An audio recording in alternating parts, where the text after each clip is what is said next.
The Motorola Edge 60 Ultra is shaping up to be a standout flagship in Motorola's 2025 lineup, with an expected launch in April or May 2025.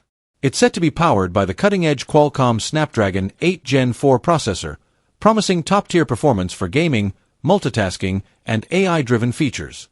The phone is also expected to boast a refined premium design, possibly featuring eco-conscious materials like wood or vegan leather back panels.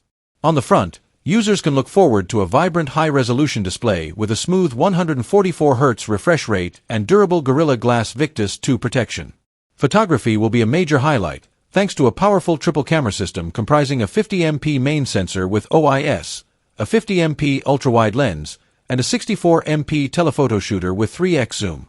With configurations offering at least 12 GB of RAM and up to 1 TB of UFS 4.0 storage, the Edge 60 Ultra is expected to be lightning fast.